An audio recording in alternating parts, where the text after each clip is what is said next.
एक लाचार महिला बारिश में अपने बच्चे के साथ भीग रही है। एक अमीर आदमी उसे हवेली ही सौंप देता है।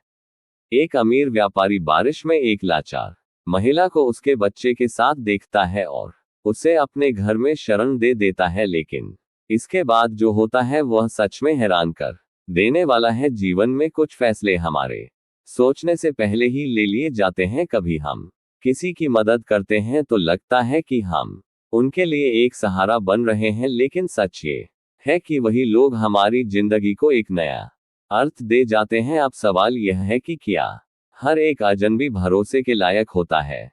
क्योंकि दोस्तों, कई बार हम भावनाओं में बहकर दया कर देते हैं और बिना सोचे समझे अंधा विश्वास कर बैठते हैं। लेकिन जब यही विश्वास धोखे में बदल जाता है तो हमें पछताने का भी मौका नहीं मिलता। ऐसे में सवाल उठता है, क्या हमें किसी अजनबी पर यूं ही भरोसा कर लेना चाहिए, चाहे वह कितना ही लाचार क्यों ना दिखे? क्या हर जरूरतमंद वाकई मदद के काबिल होता है, या फिर ये हमारी भावनाओं की परीक्षा होती है? इस कहानी में यही जानने को मिलेगा। क्या दया और विश्वास हमेशा सही निर्णय होते हैं, या कभी कभी यह हमें ऐसे मोड़ पर लाकर खड़ा कर देते हैं जहां से लौटना मुश्किल हो जाता है। शहर का एक अमीर आदमी था, नाम था अभिनव शेखावत। अभिनव की जिंदगी हमेशा अनुशासन और सटीक योजनाओं पर चलती थी। वह ऐसा इंसान था जो हर फैसला सोच समझ कर लेता था और भावनाओं से ज्यादा तर्क पर भरोसा करता था। उसकी दुनिया में सफलता सबसे बड़ा लक्ष्य थी और उसके लिए हर पल कीमती था। लेकिन उस दिन उसकी ठहरी हुई जिंदगी में एक ऐसा मोड़ आया जो उसने कभी सोचा भी नहीं होगा।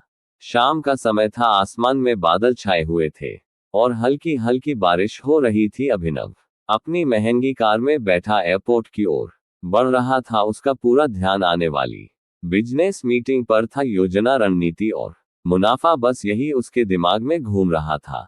लेकिन तभी उसकी नजर सड़क किनारे खड़ी एक औरत पर पड़ी। वह एक छोटे बच्चे को अपनी गोद में लिए भीग रही थी। उसके कपड़े साधारण और हल्के गीले थे, लेकिन सबसे ज्यादा ध्यान खींचने वाली चीज थी उसकी आंखें। उन आंखों में गहरी थकान, अनकही पीड़ा और बेबसी साफ झलक रही थी। अभिनव ने कार आगे बढ़ाने का सोचा, लेकिन जाने क्यों उसके हाथ अपने आप ब्रेक पर चले गए। कुछ पल वह वहीं बैठा रहा, जैसे उसके भीतर कोई जंग चल रही हो। वह सोचने लगा, क्या मुझे इस महिला की मदद करनी चाहिए? उसका दिमाग उसे आगे बढ़ने को कह रहा था, लेकिन दिल उसे रोक रहा था। कुछ देर तक खुद से लड़ने के बाद उसने खिड़की का शीशा नीचे किया और धीरे से पूछने लगा, आपको कोई मदद चाहिए? महिला ने धीरे धीरे सिर उठाया और उसकी ओर देखने लगी। उसकी आंखों में झिझक और उम्मीद दोनों थे। वह कुछ देर चुप रही, फिर धीमी और थकी हुई आवाज में कहने लगी,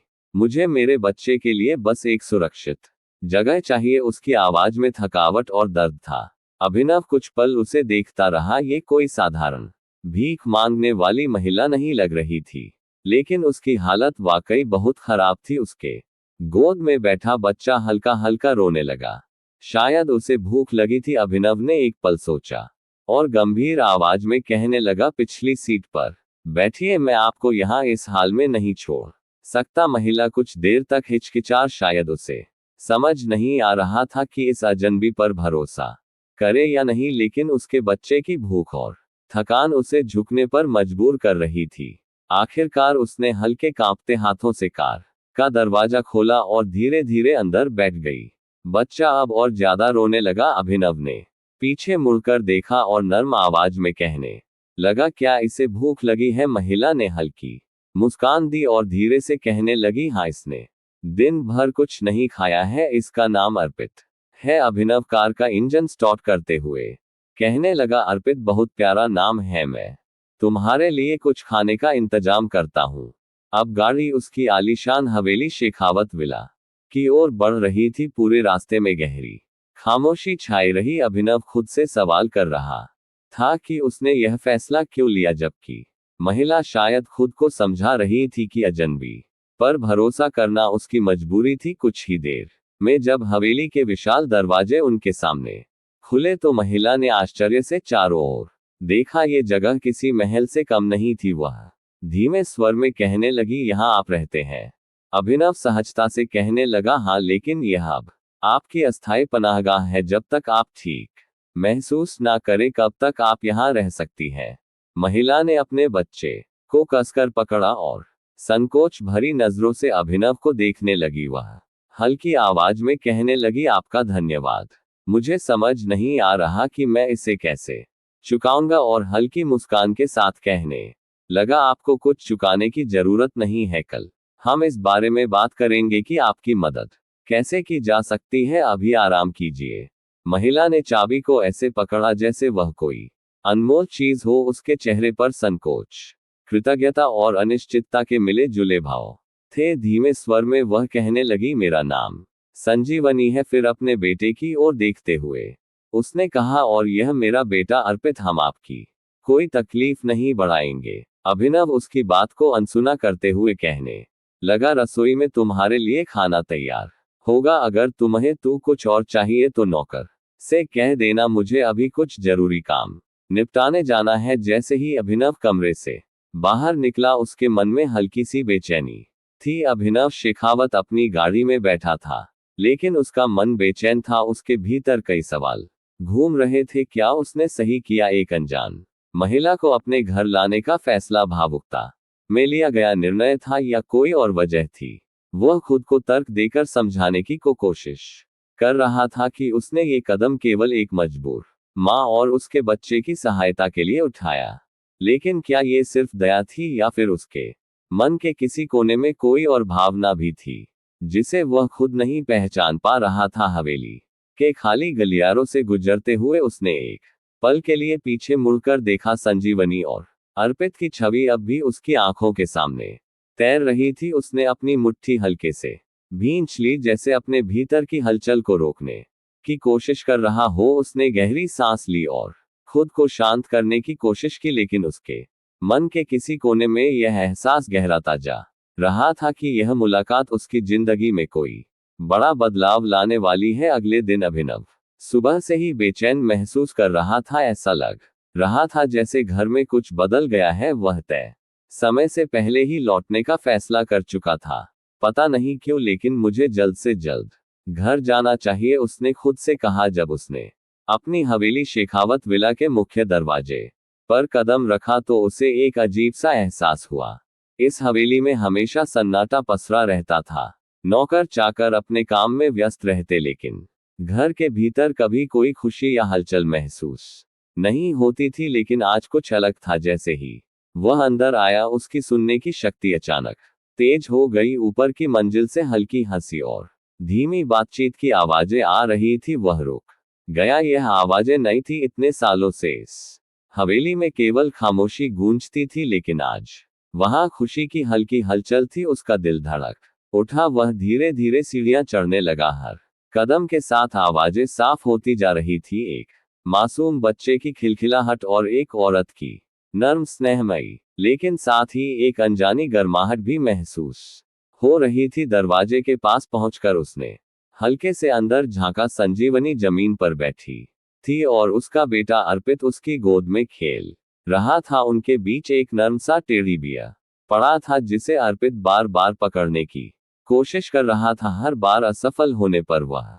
जोर से हंस पड़ता और उसकी मासूम हंसी पूरे कमरे में गूंज उठती थी। संजीवनी उसे हौले से पकड़ने की कोशिश करती, लेकिन वह चंचलता से टेडी बियर को फिर से अपनी तरफ खींचने लगता। यह नजारा अभूतपूर्व था। अभिनव दरवाजे पर खड़ा रह गया। उसका मन स्थिर हो गया। न जाने कितने सालों बाद उसने अपने घर में ऐसी सच्ची निर्मल खुशी देखी थी। उससे पहली बार इस घर में एक अजीब सी गर्मजोशी महसूस हुई। मुस्कुराते हुए वह कहने लगा, लगता है यहाँ तो कोई खूब मस्ती कर रहा है। संजीवनी ने तुरंत उसकी ओर देखा और तेजी से खड़ी हो गई। उसके चेहरे पर हल्की घबराहट थी। वह जल्दी से अपनी साड़ी ठीक करते हुए कहने लगी, मुझे माफ कर दीजिए, शायद मैंने आपको परेशान कर दिया। अभिनव ने हल्के से हाथ उठाकर इशारे से उसे रोका। परेशान बिल्कुल नहीं, वह मुस्कुराते हुए आगे बढ़ा। फिर नर्म आवाज में कहने लगा, आप दोनों यहाँ आराम से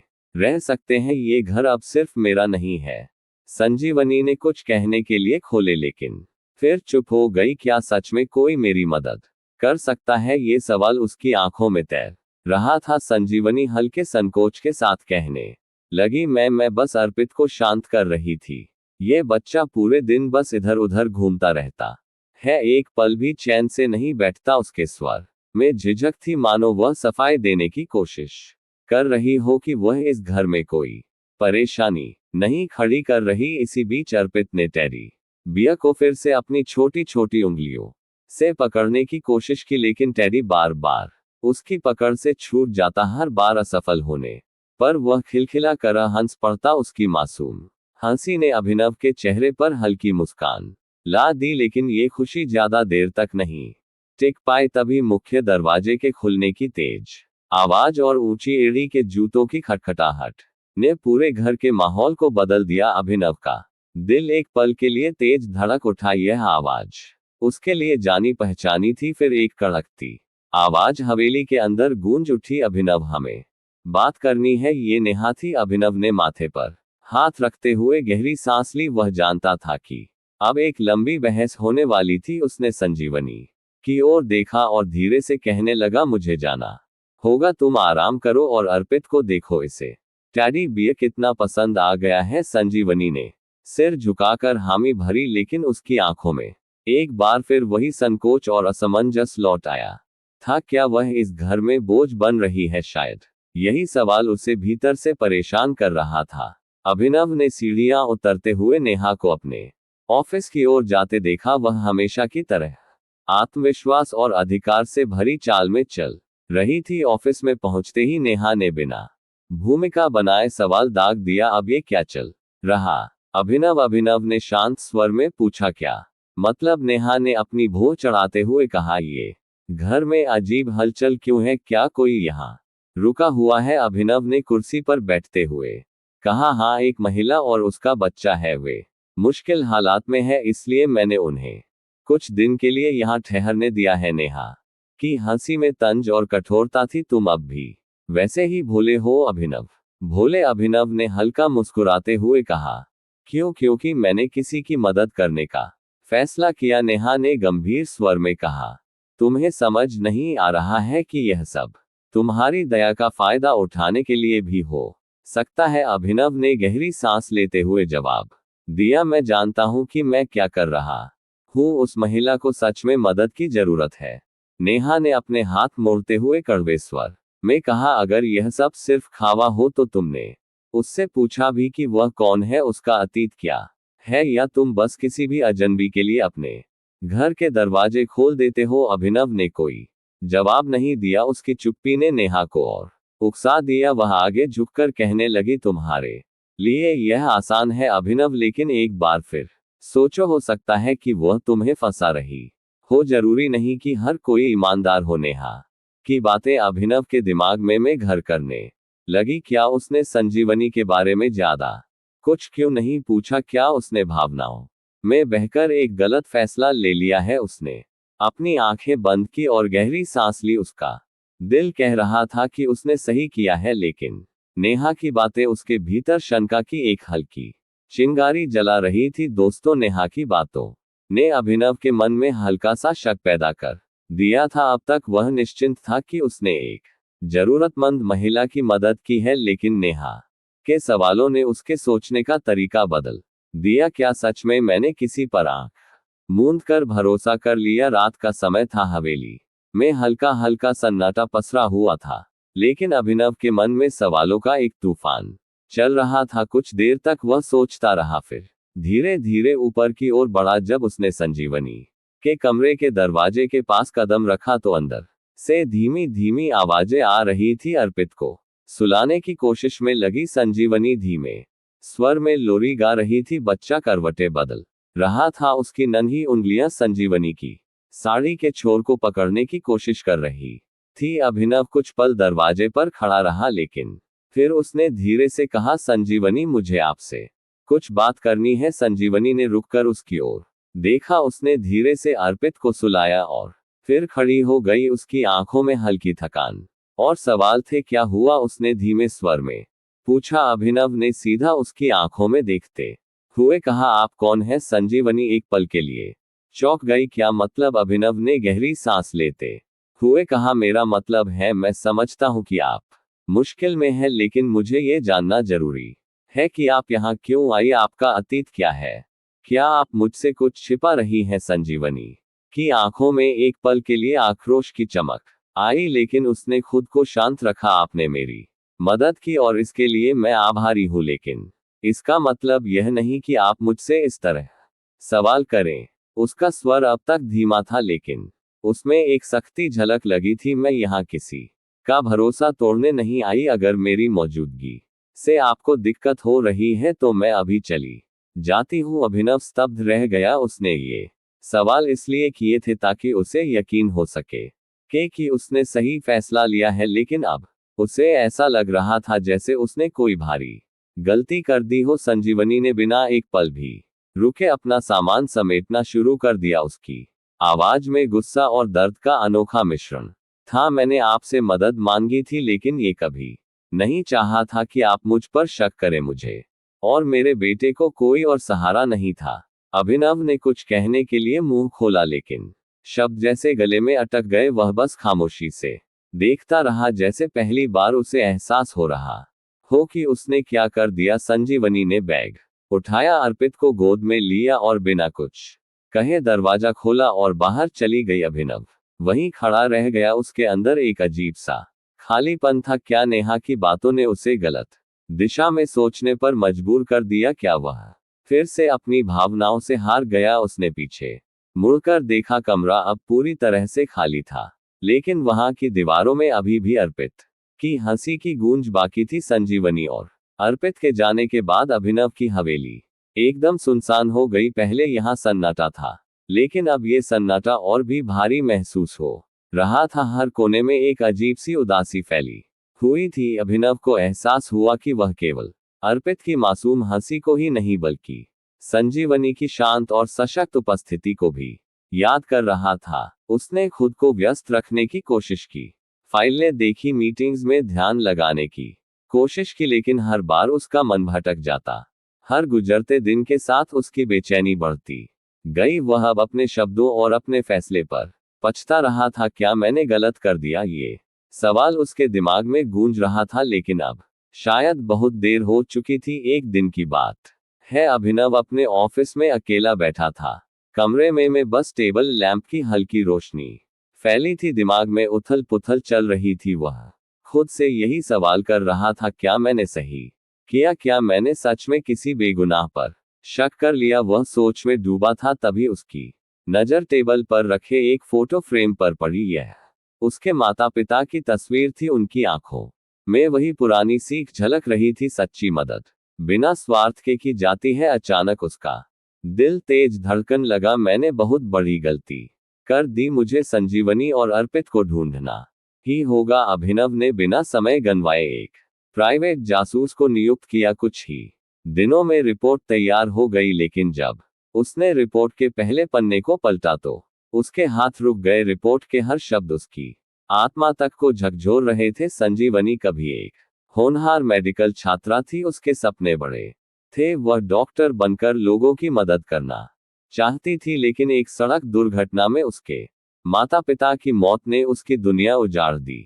इसके बाद जिस इंसान पर उसने भरोसा किया, वही उसके जीवन का सबसे बड़ा दुश्मन बन गया। वह व्यक्ति न केवल उसके साथ बुरा व्यवहार करता था, बल्कि उसे मानसिक और आर्थिक रूप से भी तोड़कर चला गया। अब वह अकेले अपने बेटे अर्पित को पालने के लिए संघर्ष कर रही थी। मैंने उस पर शक कैसे किया? अभिनव ने खुद से सवाल किया। उसकी आंखों में छिपी मजबूती और सच्चाई को क्यों नहीं देखा? अब वह एक पल की भी देर नहीं करना चाहता था। रिपोर्ट में मिले पते पर वह तुरंत गाड़ी लेकर निकल पड़ा। रात का समय था, हल्की ठंडी हवा चल रही थी। अभिनव एक संकरी गली में एक छोटे से मकान के सामने खड़ा था। उसने धीरे से दरवाजे पर दस्तक दी। कुछ ही पलों में दरवाजा खुला। सामने संजीवनी खड़ी थी। जैसे ही उसने अभिनव को देखा, उसका चेहरा भावनाओं के समंदर में डूब गया। आश्चर्य, दर्द और हल्की उम्मीद सब कुछ एक साथ झलक रहा था। संजीवनी ने धीरे से कहा, अभिनव। अभिनव ने गहरी सांस ली और कहने लगा, संजीवनी, मुझे तुमसे बात करनी है। मैंने बहुत बड़ी गलती कर दी। संजीवनी ने दरवाजे के पीछे खड़े अर्पित को गोद में उठा लिया। अब उसकी आंखों में वह कठोरता थी जो शायद उसने खुद को बचाने के लिए अपनाई थी। संजीवनी कुछ देर तक खामोश रही, फिर वह धीरे से बोली, गलती। अभिनव ने सिर झुकाते हुए कहा, हाँ, मैंने तुम पर शक किया, मैंने तुम्हारे साथ अन्याय किया, लेकिन अब मुझे सच्चाई पता चल गई है। उसकी आवाज में गहराई थी। सच्चाई थी, मुझे मालूम है कि तुमने अपनी जिंदगी में क्या क्या सहा है, कैसे तुमने हर मुश्किल का सामना किया है। अभिनव की आंखों में पछतावा था। तुम जैसी ईमानदार और साहस इंसान पर शक करना मेरी सबसे बड़ी भूल थी। अभिनव की बात सुनकर संजीवनी चुपचाप खड़ी थी। उसकी आंखें झुक गई, लेकिन उसने अर्पित को और मजबूती से पकड़ लिया। वह कुछ नहीं बोली, लेकिन उसकी खामोशी बहुत कुछ कह रही थी। अभिनव ने धीरे से कहा, संजीवनी, मैं चाहता हूं कि तुम और अर्पित मेरे साथ वापस चलो, लेकिन इस बार मेहमान बनकर नहीं, बल्कि मेरे घर और जिंदगी का हिस्सा बनकर। संजीवनी ने गहरी रो से उससे देखा। संजीवनी ने संकोच भरे स्वर में कहा, तुम मुझे कैसे यकीन दिला पाओगे? अभिनव ने गहरी सांस ली और ईमानदारी से जवाब दिया, तुम्हें यकीन दिलाने के लिए मैं हर संभव कोशिश करूंगा, लेकिन इतना जरूर कह सकता हूं कि तुमने मेरी जिंदगी बदल दी है। अर्पित की हंसी ने मेरे घर को रोशनी दी और तुमने मुझे सिखाया कि भरोसा और दया का क्या महत्व है। संजीवनी ने कुछ पल तक उसे देखा। उसके चेहरे पर कई भाव आ जा रहे थे, शंका, गुस्सा, दर्द और कहीं ना कहीं छुपी उम्मीद। आखिरकार उसने हल्के से सिर हिलाया, मैं तुम्हारे साथ वापस चलने को तैयार हूं, पर एक शर्त पर। अभिनव ने बिना देर किए पूछा, क्या शर्त है? संजीवनी ने गंभीर स्वर में कहा, अगर हमें एक नई शुरुआत करनी है तो वह बराबरी पर होनी चाहिए, भरोसे और समझदारी पर टिकी होनी चाहिए। मैं फिर से किसी पर निर्भर नहीं रह सकती। अभिनव ने बिना झिझक कहा, मैं वादा करता हूं संजीवनी, यह रिश्ता तुम्हारी शर्तों पर ही चलेगा। जब वे हवेली लौटे तो वहां की खामोशी टूट गई। अब हवेली में अर्पित की हंसी गूंजने लगी। संजीवनी धीरे धीरे घर के माहौल में खुद को ढालने लगी। अब वह केवल मेहमान नहीं थी, बल्कि इस घर का हिस्सा बन रही थी। अभिनव भी हर फैसले में उसे शामिल करने लगा। एक दिन अर्पित खेलते खेलते अचानक अभिनव के पास आया। उसने उसकी ओर देखा और मासूमियत से मुस्कुराया। फिर अचानक उसने कहा, पापा। अभिनव सहसा ठहर गया। उसके भीतर एक अनोखी भावना जागी। उसने अर्पित को गोद में उठा लिया और हल्की हंसी के साथ कहा, क्या सच में? अर्पित ने सिर हिलाया और अपने नन्हे हाथों से अभिनव का चेहरा पकड़ लिया। जब नेहा को ये सब पता चला तो वह हवेली आ गई। अभिनव, तुम ये क्या कर रहे हो? उसने गुस्से से कहा, क्या तुम्हें लगता है कि यह सही है? लेकिन इस बार अभिनव अपने फैसले पर अडिग था। नेहा, यह मेरा घर है और अब यहाँ वही होगा जो मेरे परिवार के लिए सही है। नेहा गुस्से में खड़ी रही, लेकिन उसे समझ आ गया कि अब अभिनव अपना फैसला नहीं बदलेगा। आखिरकार उसने कोई और बहस नहीं की और हमेशा के लिए वहां से चली गई। संजीवनी, अर्पित और अभिनव ने नई उम्मीदों के साथ जिंदगी शुरू की। उनका रिश्ता अब सिर्फ सहायता का नहीं, बल्कि विश्वास और प्रेम का था। अब हवेली में सिर्फ दीवारें नहीं थी, बल्कि उसमें एक परिवार बस रहा था। यह अब एक एहसान नहीं था, बल्कि एक नई जिंदगी की कहानी थी। इस कहानी का सार यह नहीं है कि किसी की मदद करना महानता की निशानी है, बल्कि यह समझना जरूरी है कि सच्ची सहायता क्या होती है। प्रेम और सहायता तभी सार्थक होती है जब उसमें कोई स्वार्थ ना हो। अभिनव और संजीवनी की कहानी हमें ये सिखाती है कि विश्वास धीरे धीरे बनता है, उसे जबरदस्ती नहीं पाया जा सकता। अभिनव ने शुरुआत में दया दिखाई, लेकिन जब उसने संजीवनी के बारे में सुना तो उसका दृष्टिकोण बदल गया। उसने जाना कि सिर्फ सहानुभूति देना ही पर्याप्त नहीं होता, बल्कि सामने वाले को सम्मान देना भी उतना ही आवश्यक है। सच्ची सहायता क्या है? सच्ची सहायता वह होती है जो सामने वाले को आत्मनिर्भर बनने में मदद करे, ना कि उसे और अधिक निर्भर बना दे। अगर हम किसी को केवल दया दिखाकर सहायता करते हैं तो वह व्यक्ति कमजोर हो सकता है, लेकिन जब हम उसकी स्वतंत्रता और आत्मसम्मान बनाए रखते हुए मदद करते हैं तो वह आत्मनिर्भर बन सकता है। इस कहानी में संजीवनी ने यह शर्त रखी कि वह किसी पर निर्भर नहीं रहना चाहती, बल्कि अपने आत्मसम्मान के साथ आगे बढ़ना चाहती है। स्वार्थ से की गई सहायता व्यर्थ क्यों होती है। कई बार लोग दिखावे के लिए दान करते हैं, दूसरों पर एहसान जताने के लिए मदद करते हैं, या फिर किसी स्वार्थी मकसद से सहायता का दिखावा करते हैं, लेकिन ऐसी सहायता का कोई मूल्य नहीं होता, क्योंकि उसमें निहरता नहीं होती। सच्ची मदद कभी भी किसी के सिर पर बोझ बनकर नहीं की जाती, बल्कि उसे जीवन में आगे बढ़ाने के लिए की जाती है। यदि कोई व्यक्ति सिर्फ अपनी छवि सुधारने या खुद को बड़ा दिखाने के लिए दयालु दिखाए, तो वह सहायता कभी भी किसी का भला नहीं कर सकती। इस कहानी से सीखने वाली बातें ये हैं, वेट भरोसा धीरे धीरे बनता है। दो सच्चा प्रेम सिर्फ सहानुभूति नहीं, बल्कि सम्मान और सहयोग भी होता है। 4 किसी को आत्मनिर्भर बनाने वाली सहायता ही सही मायनों में मदद होती है। 5 दया से बढ़कर सम्मान देना जरूरी है, क्योंकि दया में अहंकार छुपा हो सकता है, लेकिन सम्मान में सच्ची आत्मीयता होती है। दोस्तों, किसी को आगे बढ़ाने के लिए उसकी मदद करना महानता है, लेकिन अगर वह मदद सामने वाले को कमजोर बना दे तो वह सिर्फ एक दिखावा है। इसलिए अगर आप किसी की सहायता करें तो उसे इतना सशक्त बना दे कि वह दोबारा किसी पर निर्भर ना रहे, बल्कि अपने पैरों पर खड़ा होकर आगे बढ़ सके। यही सच्ची मदद होती है। दोस्तों, आपने इस कहानी से क्या सीखा कमेंट में जरूर बताना। तो चलिए अब मिलते हैं आपसे अगली वीडियो में एक और ऐसी ही कहानी के साथ। आप सभी का बहुत बहुत धन्यवाद। जय श्री कृष्णा।